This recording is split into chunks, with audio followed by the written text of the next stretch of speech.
অক্টোবরে অনুষ্ঠিতব্য ইসরায়েলের পার্লামেন্ট নির্বাচনের আগে প্রচারণার কেন্দ্রবিন্দুতে উঠে এসেছেন সাবেক সেনাপ্রধান গাদি আইজেনকট। একসময় সাবেক প্রধানমন্ত্রী নাফতালি বেনেতকে নেতানিয়াহুর প্রধান প্রতিদ্বন্দ্বী মনে করা হলেও এখন সেই জায়গা দখল করেছেন গাদি আইজেনকট। সবশেষ জনমত জরিপে তার দল ইয়াশার ক্ষমতাসীন লিকুদের খুব কাছাকাছি অবস্থানে থাকার তথ্য উঠে এসেছে। এক বছরেরও কম সময় আগে গঠিত আইজেনকটের ইয়াশার দল এখন জনমত জরিপে দ্রুত এগোচ্ছে। ইসরায়েলি টেলিভিশন চ্যানেল 12-এর জরিপে দেখা গেছে নেসেটের লিকুদ পার্টি পেতে পারে 23টি আসন, আর আইজেনকটের ইয়াশার 21টি। এছাড়া বেনেত লাপেদ জোট পেতে পারে 18টি আসন। প্রধানমন্ত্রী হিসেবে কাকে বেশি উপযুক্ত মনে করেন এমন প্রশ্নে 38% উত্তরদাতা আইজেনকটের পক্ষে মত দিয়েছেন।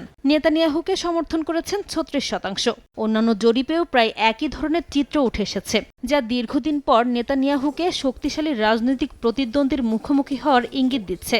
ফোটানোর ঝামেলা ছাড়াই নিরাপদ পানির জন্য ঘরে আনুন পিওরিট। কল করুন 16627। আইজেনকটের জনপ্রিয়তার আঁচ পড়েছে নেতানিয়াহুর দলের উপর। সম্প্রতি সামাজিক মাধ্যমে এআই প্রযুক্তিতে তৈরি ভিডিও প্রকাশ করে লিকুদ পার্টি দাবি করে আরব দলগুলোর সমর্থন ছাড়া আইজেনকট সরকার গঠন করতে পারবেন না। বিশ্লেষকদের মতে নির্বাচনের আগে অ্যান্টি আরব ইস্যুকেই আবারও সামনে আনছে নেতানিয়াহুর দল।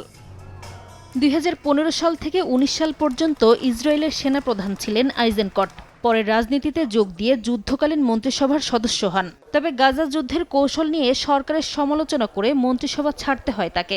যুদ্ধে নিজের ছেলে ও 2 ভাতিজাকে হারানোর ঘটনা তার প্রতি জনসমর্থন আরও বাড়িয়েছে বলে মনে করছেন বিশ্লেষকরা।